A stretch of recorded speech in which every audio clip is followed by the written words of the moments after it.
Hi friend, welcome back to my channel. Now that we are officially in the month of November, I actually have found myself wanting to entertain the prospect of doing a Pan That palette in 2025. I actually didn't go about doing a Pan That palette last year because truthfully, I knew coming into maternity leave, I probably wouldn't wear a lot of makeup. That ended up being very true. Like most of the spring and summer, I didn't rock makeup that much. I desperately missed it, but it just didn't naturally fit into my daily routine. So now that I have gone back to work, I'm applying makeup close to 6, sometimes 7 days a week. I have found myself sort of pulling different palettes, which has been fun to get more use out of my whole collection. But the reality is I just prefer the consistency of Monday through Friday, knowing I'm going to pull one palette out and work on it and have go-to looks from that. Whereas sometimes in the morning, I don't have that kind of creative juices flowing in which I'm looking to try a few different things. And I'm somebody who likes routine. So with that in mind, I have 4 palettes that I am entertaining. So I thought it would be fun to share them with you. Some of them are ones I've talked about before, but potentially panning. Some of them probably won't be surprising. And then there might be a couple that you're like, wait, what's going on? So let's go ahead and dive in. So the first one that I have is really small, and it's from a brand that I have panned palettes from before, which is Lorac. And they have gone through a rebranding that I don't think has done super well for them. I'm actually still surprised that they exist as a brand. They're one of those brands where I will be sad for them, but won't be surprised when we hear that they are closing. And I think it's a matter of when. I don't think it's if, but it's more of a when they're going to close. And I'm really sad because they used to have such great innovative color stories and cool palettes, and I feel like they were the first to really put mega palettes on the map. They were a trailblazer in a lot of ways, and then they just died hard. And when they did their eyeshadow rebranding, I actually purchased 2 different palettes when they were on super discount. And the first is a mini pro palette, which is this. It's quite literally the size of a credit card. If I had a credit card here, I could show you. And there are just 6 shadows inside. This is an uber basic palette, but as you can see, I've already got pan showing. This is one of those palettes that I pull and I can just make an easy go-to look. The only caveat of this is this particular shade here. It's not a light enough cream color, almost like a bone color, that I would be able to use it as my lay it down kind of color, which is what I tend to like to do. So I would have to pull in a single shadow for that, but don't worry, I have plenty of that kind of single shadow. And in all sincerity, I probably could easily pan this. This would be the layup of the choices that I have. It doesn't give a ton of variety, and I feel like this deep shade here could be tricky for me. It would be a labor to use it, but I most certainly could pan this, especially because I already have pan showing on one shadow. So I feel like I might go for this if I'm not feeling confident about the idea of panning come January 1st. But for now, this is definitely on the table because I have pulled for it more than I thought it would. And I will tell you, if you own this, or if you're thinking about buying one of these palettes, you don't need to get the mini one and then their actual pro palette they currently have out. There's too much overlap, it was so unnecessary. And I did consider pulling the pro palette to pan, but the reality is there's just not enough variety in that. I think I would get bored of it too fast. So this is why I'm this is an okay boring one to pick because I'd get through it pretty quick. So, it could be interesting to see how fast I really can get through 6 Lorac shadows, but let's stop talking about this and talk about number 2. All right, number 2 is also from a brand where I have panned a palette before. That is from ColourPop. And it may not be surprising, and you may be saying to yourself, wait, you just said the last palette was a little bit boring. It's the That Taupe. I just love this palette. I have actually, prior in my collection, had a single Snake Eyes that I panned completely. It was in my single shadow palette that I put together that I was panning that I just never gave updates on, but I did pan that shade entirely. This, it low-key does look very basic and boring, but I do like it and I come to it all the time. Whenever I just want a no-brain pull it palette, I pull this out. Similar to the Lorac one, the Boa shade here is a little too deep for the way I'd like to use a lay it down cream or bone shade. So I still would need to pull something else to pair with this.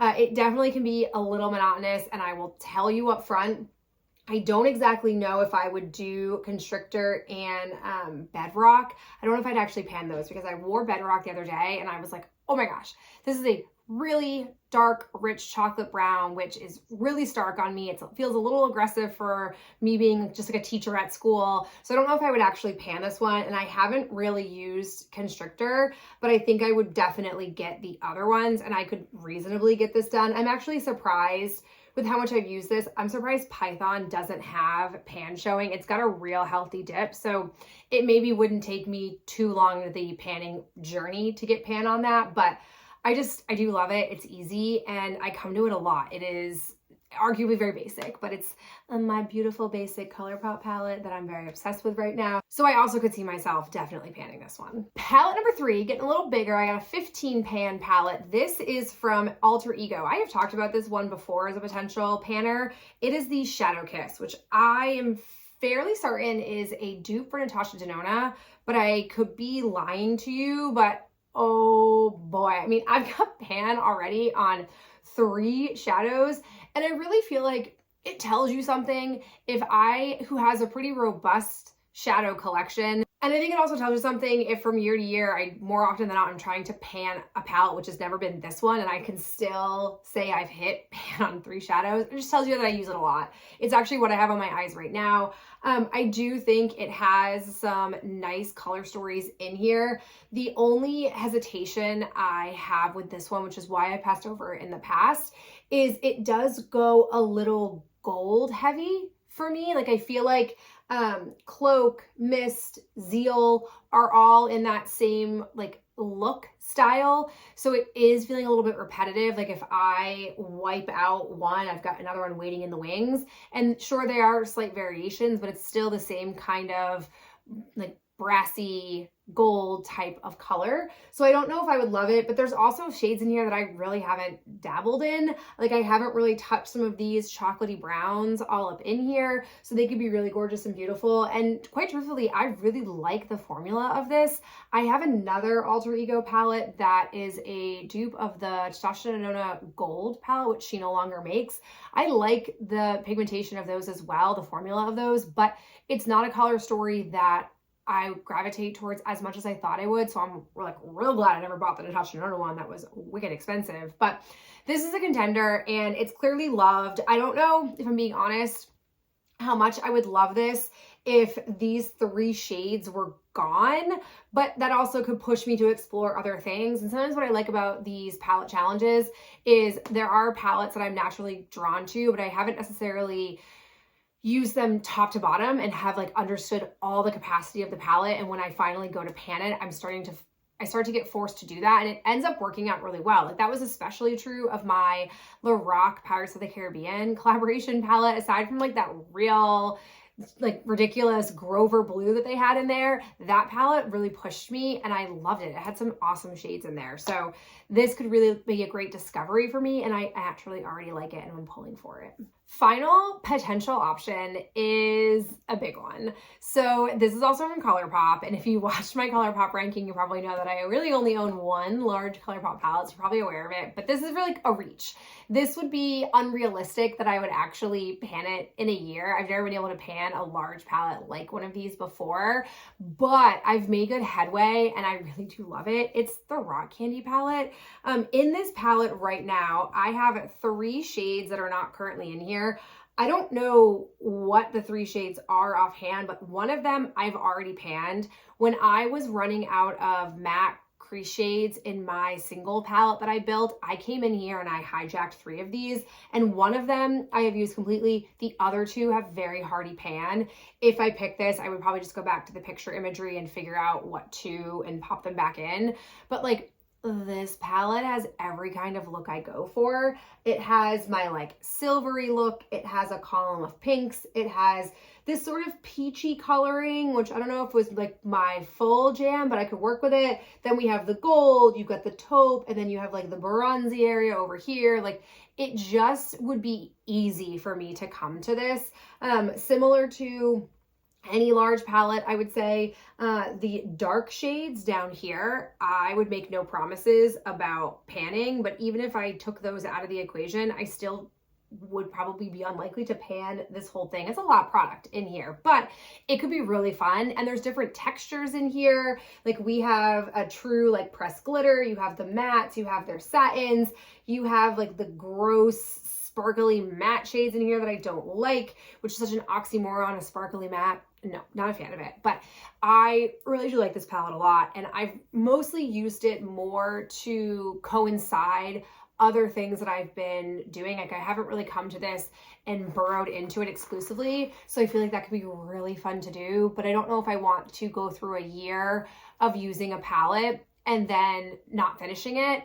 I think I'd like the satisfaction. So I'm not sure I'd go for this, because I've also learned with these larger palettes, there's a palette, I did the Lorac, was it the Mega Pro 2 that I did for 2 years a long time ago. I found that at the end of that year, as I moved into year 2 of using it, because I had used it so much and all of like the mixing and the oils and all of that exposure, it actually started to break down on me. So I'd have to either accept the fact that I wouldn't finish panning this and I probably would pitch it at the end of the year, or I just don't pan it. Like those are the options at hand, but that's what I'm considering. So it's very interesting to me when I look at trends in my own life, my own makeup usage, that I seem to constantly be drawn to wanting to pan from brands that I've panned before. Like I've done a number of Lorac palettes, I've done ColourPop before. So I feel like those are comfort zone. I know the formula, I know how to work with it. I definitely could make good headway on them, but it's also intriguing to see that like the Alter Ego palette, I think this might be my 3rd go around, maybe it's just my 2nd go around, but like I've thought about it before,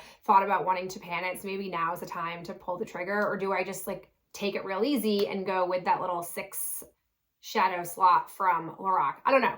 I still have plenty of time to figure this out. And my plan is to kind of take like a week with each of them and really take myself to task and see if I would want to actually pan one of them for reals come January, because I do want to actually bring that back. There's a couple of like older projects that in the last, I think maybe 2 years with my like random filming schedule, I haven't really been steadfast about, but I want to bring them back more into the routine of what I post here on my YouTube channel. So I'm hoping to make a decision and have some clarity and then come back to you right around January 1st with my answer. If you have any recommendations about which one I should pick, let me know in the comments below, and I'll talk to you in the next video real soon. Bye.